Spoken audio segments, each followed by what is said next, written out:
నమస్తే. ఎన్నో ఆధ్యాత్మిక విషయాలు మెగా9 భక్తి ద్వారా మనం మాట్లాడుకుంటూ ఉన్నాం. నెల మారింది అంటే అందరూ ఎదురు చూసేది మాస ఫలితాలకు సంబంధించే. ఎన్నో సంవత్సరాలుగా నేను ట్రావెల్ చేస్తూ ఉన్నాను. మనందరికీ సుపరిచితురాలే డాక్టర్ ఆర్‌పి సుధ గారు, ప్రముఖ ఆస్ట్రాలజిస్ట్, లైఫ్ కోచ్. లైఫ్‌కి సంబంధించి ఎన్నో విషయాలు తన వీడియోస్ ద్వారా చెప్తూనే ఉంటారు. ఎన్నో కార్యక్రమాలు మన ఛానల్లో కూడా ఉన్నాయి, వాచ్ చేయండి. ఇక ఈ నెల మాస ఫలితాలు, జూలై మాసానికి సంబంధించి మాస ఫలితాలు ఎలా ఉన్నాయో తెలుసుకునే ముందుగా గ్రహాల స్థితిగతులు తెలుసుకుందాం. గ్రహాలు ఎలా మారుతున్నాయి, ఎవరికి కలిసి వస్తుంది, ఎలాంటి పరిహారాలు చేసుకోవాలి అవి తెలుసుకొని ఆ తర్వాత మేషరాశి మొదలు మీనరాశి వరకు ఏ విధంగా ఉంది, పరిహారాలు ఏమిటో తెలుసుకునే ప్రయత్నం చేద్దాం. ప్రతి వీడియోని మొదటి నుంచి చివరి వరకు చూడండి. ఎక్కడైనా డౌట్స్ ఉన్నా లేదా మేడంని డైరెక్ట్గా కాంటాక్ట్ అవ్వాలి అన్నా స్క్రీన్ మీద కనపడే నెంబర్కి కాల్ చేయండి. నమస్తే. నమస్కారం. ముందుగా గ్రహాల స్థితిగతులు ఏ విధంగా ఉన్నాయి, ఈ రాశుల ప్రభావం ఏ విధంగా ఉంటుంది గ్రహాలకు సంబంధించి చెప్పండి. తప్పక ఎప్పుడైనా మనం ముందు మాట్లాడుకునేది గోచారమే మాట్లాడుకుంటాము. ఎందుకంటే గోచార రీత్యానే మనం ఏమో 12 రాశుల వరకు ఎలా ఉందో చెప్పడం అనేది జరుగుతుంది. అది కూడా ఏంటంటే జనరల్ ప్రెడిక్షన్స్, అంటే రాశి అనేది మనకు తెలుసు. మూన్ ఎక్కడ ఉంటే దాన్ని రాశి అంటాం, అంటే చంద్రుడు పుట్టినప్పుడు ఎక్కడ ఉంటే దాన్ని ఆ రాశి అంటాము. రాశి వారీగా మనం చెప్తున్నప్పుడు మనకి ఏంటంటే జనరల్ ప్రెడిక్షన్స్ వస్తాయి. ఎప్పుడైనా ఎవరైనా జాతకం చూపించుకున్నప్పుడు పర్ఫెక్ట్గా మనం రెమెడీస్ అనేది చెప్పడం జరుగుతుందన్నమాట.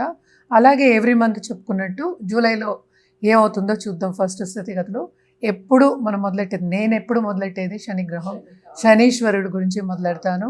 శనీశ్వరుడు ఇచ్చేస్తాడు, పట్టుకుంటే కూడా అలాగే అంటే కర్మకారకుడు, ఆయుకారకుడు ఆయనే. కర్మ అంటేనే మనం పుట్టిందే ఏదో ఒక కర్మ చేయడానికే కదా. సో ముందుకెళ్ళడానికి కూడా ఆ కర్మ చేస్తూ ఉంటేనే మనకి ముందుకెళ్ళడం అనేది మనకి ఉంటుంది. అంటే ఆ పుష్ అనేది కావాలి, అది శనీశ్వరుడే ఇస్తారు. అందుకనే ఆయనకి ఈశ్వరుడు స్థానం ఇచ్చామన్నమాట మనం గ్రహాలన్నిటిలోకి. సో ఫస్ట్ ఏంటంటే శనిగ్రహం అంటే ఏంటి మనకి తెలుసు, మీన రాశిలో ఉన్నారు. ఆయన రిట్రోగ్రేషన్కి వెళ్తున్నారనమాట 13th జూలై, అంటే సెకండ్ వీక్ ఆఫ్ జూలైకి. అలాగే మనం చూసాము అంటే వీనస్ ప్రస్తుతం మనకి ఏంటంటే వృషభంలో ఉన్నారు. ఆయనేమో 26th అంటే towards end of this month మిథునానికి వెళ్తున్నారనమాట. ప్రస్తుతం మిథునంలో మనకి గురువు ఉన్నారు. గురు కూడా స్తంభించిపోయి ఉన్నారు. అంటే ఏంటి, కంబషన్ ఉంది. అంటే సన్ కూడా ఉన్నారు కదా. సో సన్ ఎప్పుడు మారుతున్నారు, మనకి 16th ఆఫ్ జూలై మారుతున్నారు. ఎక్కడికి, కరకానికి అంటే కటకానికి. సో కంబషన్ నుంచి జూపిటర్ ఏమో 10వ తేదీ 10 జూలై బయటకు వస్తున్నారు. ఎందుకు స్పెసిఫిక్గా చెప్తున్నాను అంటే ఏదైనా సరే స్తంభించిపోతే అన్నీ ఆగిపోతాయి మనకు తెలుసు. సో అటు బెనిఫిట్గా ఉండాలి, అటు మాలిఫిక్. అంటే లైఫ్ అనేది ఏంటి, ప్లస్ ఉంటుంది, మైనస్ ఉంటుంది. సో రెండూ ఉండాలి, అప్పుడే మనం ఏంటంటే ముందుకెళ్తూ ఉంటాం. ఎప్పుడు మనకి హ్యాపీనెస్సే ఉంటే మనకి మిగతావన్నీ తెలియవు. మనకి ఎలా ఉంటుంది అంటే ఏంటి, ఎప్పుడు మనకి బ్లెస్సింగ్సే ఉంటే మనకి మిగతావన్నీ ఏమీ తెలియవు. ముందుకెళ్ళడం, అక్కడే స్తంభించిపోతాం. అలాగే ఏంటంటే జూపిటర్ కూడా సన్తో పాటు ఉన్నారు కనుక కొంతవరకు ఆయన ఏంటంటే చేయవలసింది చేయలేకపోతారు, ఇవ్వవలసింది ఇవ్వలేకపోతారు అనమాట. సో 10 జూలై తర్వాత తులారాశి వాళ్ళకి మకరం అండ్ ఆల్సో మిథున రాశి వాళ్ళకి బాగుంటుంది. ఎందుకంటే బ్లెస్సింగ్స్ అనేవి చాలా ఎక్కువ ఉన్నాయి అని చెప్పడం అనమాట. సన్ నేను ఇందాక అన్నట్టు జూలై 16th మనకేమో కర్కానికి వెళ్తున్నారు. అలాగే మెర్కురీ జూలై 18th రిట్రోగ్రేషన్కి వెళ్తున్నారు. ఆయన ఎక్కడ ఉన్నారు, కర్కాటకంలో ఉన్నారనమాట. ఆయన ఏంటి తర్వాత నెక్స్ట్ మంత్ తప్ప ఆయన రిట్రోగ్రేషన్ నుంచి బయటికి రావట్లేదు అనమాట. సో కొంతవరకు బిజినెస్ పీపుల్ కానీ వాళ్ళకి కానీ కొన్ని రాసుల వాళ్ళకి అంత బాగుండదు అని చెప్పడం జరుగుతుందన్నమాట. ప్రస్తుతం మనకి మోస్ట్ ఇంపార్టెంట్ అంటే ఏంటంటే కుజగ్రహం. కుజుడు ఎప్పుడైనా మనం మాట్లాడుకునేది ఏంటంటే స్కందుడికి చేయమంటాము. అలాగే ఏంటంటే సుబ్రహ్మణ్య స్వామి అన్నీ ఒకటే, సో చేయమని చెప్తూ ఉంటాము. కేతుతో పాటు ఉన్నారు, అది కూడా సింహంలో ఉన్నారు. సో కేతు కూడా సింహంలో ఉన్నారు. రాహు ఏమో మనకేమో కుంభంలో ఉన్నారు.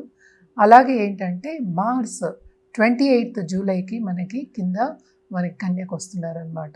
సో అది వచ్చిన తర్వాత కొంతవరకు అన్ని రాసుల వారికి చాలా బాగుంటుంది. సో మనం అన్నీ కవర్ చేస్తాం అనుకుంటే మనకు తెలుసు చంద్రుడు ఏంటంటే 2 రోజులకు ఒకసారి మారుతూ ఉంటారు. జనరల్గా ఈ నెల అంతా చెప్పడం ఏంటంటే మనం ఎప్పటికైనా సరే, ఈ నెల అని కాదు, ఎప్పుడైనా నిత్యం పూజ చేస్తే ఎవరు వద్దంటారు కదా. పాజిటివ్ బ్యాంక్ బ్యాలెన్స్ను పెంచుకుంటానంటే ఎవరు వద్దంటారు. తప్పక పాజిటివిటీ పెంచుకోండి. మనం ఈ పూజలు చెప్పడం కానీ, ఒక కార్యక్రమం చెప్పడం కానీ, లేకపోతే ఇలా చేయండి ఒక పరిహారం చెప్పడం కానీ ఎందుకని, యాక్చువల్గా వాళ్ళని థింకింగ్ మార్చడానికి, వాళ్ళ థాట్ ప్రాసెస్ మార్చడానికి. అదే ఏంటి, పాజిటివిటీ ద్వారాగా నడవడానికి. సో మనం జాతకం చెప్పినా లేకపోతే ఇంకోటి లా ఆఫ్ అట్రాక్షన్ అయినా ఏదైనా సరే మంచి పాజిటివ్ చెప్పినా ఏదైనా సరే మోటివేషన్ గురించి చెప్తూ ఉంటాం. సో మోటివేట్ చేయడానికే మనం ఏంటంటే మనం మార్స్కి ఎప్పుడు అంగార గ్రహానికి ఎప్పుడు చెప్పేది మనకి తెలుసా, ఆ దూకుడు ఉంటుందని ఎప్పుడు మాట్లాడుకుంటూ ఉంటాం. ఏంటంటే బ్లడ్ అంటూ ఉంటాం కదా, ఫుల్గా దూకుడు అనేది ఎక్కువ ఉంటుంది కనుక తప్పక అంగార గ్రహానికి ఫస్ట్ జపం చేయడం, అంటే మార్స్ జపం చేయొచ్చు. అలాగే సుబ్రహ్మణ్య స్వామి టెంపుల్కి ఎవ్రీ ట్యూస్డే వెళ్ళి చేయడం అనేది చాలా మంచిది. అలాగే జపాలు కానీ ఒక సాధన చేయాలన్నా కానీ తప్పక చేయండి. ఇప్పుడు చాలా మంచిది. ఎందుకంటే మొత్తం అందరూ చేశారు అంటే ఏంటి, నేను ఒకదాన్ని కాకుండా ఒక కమ్యూనిటీగా సపోజ్ ఇష్టం అయిన వాళ్ళు అనుకుందాం, మనం ఎవరిని ఫోర్స్ చేయాలి, అందరూ కలిసి చేసినప్పుడు ఏంటంటే ఎప్పటికైనా ఈ పాజిటివ్ వైబ్స్ మనకి బ్రహ్మాండానికి వెళ్తుంది కనుక మనం ఉన్న ప్రదేశం కూడా పాజిటివ్గా మారుతుంది అనేది ఒక నమ్మకం అన్నమాట. సో తప్పక ఇది చేసినప్పుడు, జనరల్గా నేను చెప్పింది చేసినప్పుడు తప్పక అందరికీ మీకు బాగుంటుంది, అందరికీ మీ చుట్టూ ఉన్న వాళ్ళకి బాగుంటుంది. ఎప్పటికైనా హ్యాపీనెస్ ఏంటంటే పంచుకోమంటాం, పాజిటివిటీ కూడా పంచుకోవాలి. సో ఇది చెప్పడం కూడా దాని గురించి అన్నమాట. సో అందరూ ఒక కమ్యూనిటీ కింద చేస్తే ఎప్పుడు అదే అంటారు, ఆ బ్లెస్సింగ్స్ అనేది మనకి బ్రహ్మాండం నుంచి వచ్చి మన అందరినీ బ్లెస్ చేసి అలాగే మన భూమిని కూడా బ్లెస్ చేస్తూ ఉంటాం.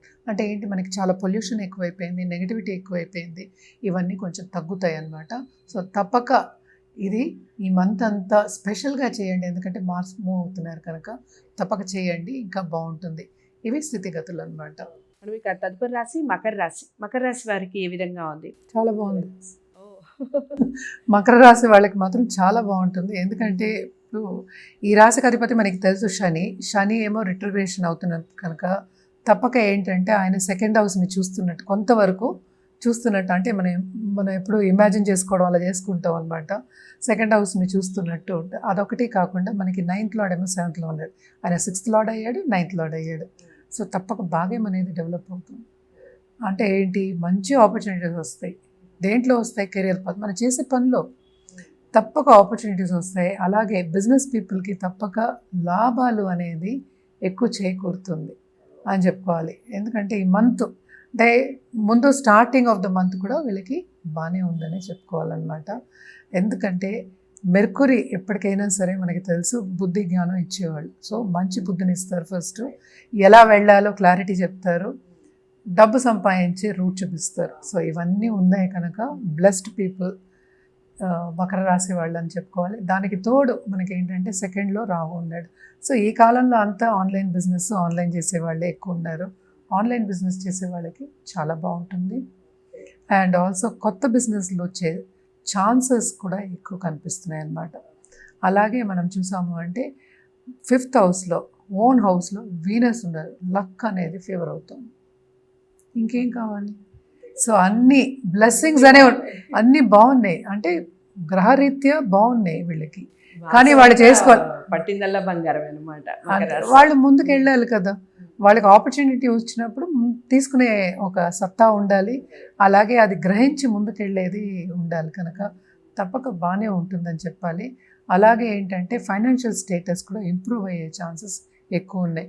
ఫైనాన్షియల్ స్టేటస్ అంటే బ్యాంక్ బ్యాలెన్స్ ఒకటే కాదు కదా, ఖరీదైన వస్తువులు, ఒక ఇంటి నిర్మాణం చేసుకోవడం కానీ, లేకపోతే దానికోసం ప్రయత్నం చేయడం కానీ, ఒక బ్రాండెడ్ కారు, బ్రాండెడ్ ఈ మధ్యన హ్యాండ్ బ్యాగ్స్, ఇవన్నీ కూడా ఏంటంటే మనకి సంపద కింద లెక్కలోకి వచ్చేస్తాయి. ఇదివరకులాగా పాడి పంటలు కాదు కదా. సో ఇవన్నీ కొనుక్కునే ఛాన్సెస్ ఎక్కువ కనిపిస్తున్నాయి అన్నమాట. నువ్వు ఇందాక చెప్పినట్టు ఆషాఢ మాసం వస్తుంది కనుక ఖరీదైన వస్తువులు, అటు బంగారం, వెండి, బట్టలు, లాంగ్ టర్మ్గా వాళ్ళు ఎంజాయ్ చేసే ఖరీదైన వస్తువులు కొనుక్కునే ఛాన్సెస్ అని చెప్పేసి ఒక సెంటెన్స్లో అన్నీ వచ్చేస్తాయి అనమాట. బాగుంటుంది. అలాగే దాంపత్య జీవితం కూడా ఎంజాయ్ చేసే ఒక మంత్ కింద మనం చెప్పుకోవచ్చు అనమాట. ఎక్కువ ఆర్గ్యుమెంట్స్ కానీ అలాంటివన్నీ కాదు, కొన్ని సంగీతంగా ఉండడం అనేది మనకి కనిపిస్తుంది. అలాగే పిల్లలతో కూడా కొంతవరకు శాంతి నెలకొంటుంది ఈ నెలలో అని చెప్పుకోవాలన్నమాట. అదే ముఖ్యం. ఎందుకంటే కుటుంబ రీత్యా మనకి అన్నీ బాగుంటే కనుక అన్నీ బాగుంటాయని చెప్పడానికి అనమాట. సో జనరల్గా చూసామంటే ఇది ఒక హ్యాపీ మంత్ ఫర్ మకర రాశి అని చెప్పేయచ్చు. పరిహారాల విషయానికి వస్తే కనుక తప్పక వీళ్ళు రాహుకేతు పూజలు చేయడం అనేది చాలా చాలా మంచిది. అలాగే ఏంటంటే నవగ్రహ స్తోత్రం నేను ఎప్పుడు చెప్తూ ఉంటాను. లేకపోతే ఓం రాహవే నమః అని కంటిన్యూస్గా చాంట్ చేయడం కూడా మంచిదే అనమాట. సో ఇవి చేసుకుంటూ అలాగే శనికి పరిహారం చేయడం చాలా చాలా మంచిది. ఏం చేయాలి శనికి అంటే తప్పక ఇల్లు తైల దీపం పెట్టడం, ఎస్పెషల్లీ పీపల్ ట్రీ కింద మనం ఎప్పుడు చెప్తూ ఉంటాం. నిత్యం పెట్టండి, అది వెంకటేశ్వర స్వామికి పెట్టండి మీరు. శనివారం పెట్టండి, ఎందుకంటే ఆయన మనకి తెలుసు కదా వర్షాలు అంటే ఏం వర్షం కురిపిస్తాడు, కాసుల వర్షం కురిపిస్తాడు. సో తప్పక చేయండి. అపర కుబేరుడే ఆయనకి ఇచ్చారు అంటే అపర కుబేరుల కింద మనం చెప్పుకుంటూ ఉంటాం కదా. సో వెంకటేశ్వర స్వామికి తప్పక ఏంటంటే ఎప్పుడు నేను కర్పూరంతో కూడా పూజ చేయమని చెప్తూ ఉంటాను నిత్యం. సో ఇవి చేస్తూ ఉంటే కనుక వీళ్ళకి ఇంకా బాగుంటుంది అనమాట. ఓకే, సో మకర రాశి వారికి అసలు అన్నీ సూపర్ అన్నట్టుగా చెప్పారు. కలర్ కూడా చెప్పేసేయండి మేడం. కలర్ వీళ్ళు ఏంటంటే ఎప్పటికైనా సరే they can go towards dark blue, almost violetish shade ఉంటుంది కదా, very dark blue, and go for silver Ketu. అసలు సూపర్, అసలు డార్క్ బ్లూ అను సిల్వర్ కలర్ ఒక్కసారి ఇమాజిన్ చేయండి, అసలు ఎంత అద్భుతంగా ఉంటుందో. చాలా అంటే చాలా బాగుంటుంది. నేను ఇంతకుముందు కూడా అన్ని రాసుల్లో చెప్తూనే ఉన్నాను, ఆషాఢ మాసం కాబట్టి అమ్మాయిలు డార్క్ బ్లూ అండ్ సిల్వర్ కాంబినేషన్లో శారీస్ అంటే కనుక అసలు అద్భుతంగా కనిపిస్తారు, కట్టుకుంటే అద్భుతంగా కనిపిస్తారు, శారీలు అయినా డ్రెస్సెస్ అయినా. పరిహారాలు చేసుకునే ముందు, కలర్స్ మనం వాడే ముందు ఒకసారి జాతకాలను చూపించుకోండి. జాతకాలని డాక్టర్ ఆర్బి సుధ గారి దగ్గరే చూపించుకోవాలి అనుకుంటే స్క్రీన్ మీద కనపడే నెంబర్కి కాల్ చేయండి. మరి ఈ విషయం అందరికీ చేరాలి అంటే లైక్ చేసి వీడియోని అందరికీ షేర్ చేయండి. ఛానల్ని సబ్స్క్రైబ్ చేసుకోవడం మర్చిపోకండి. తదుపరి రాశితో కలుద్దాం. నమస్తే.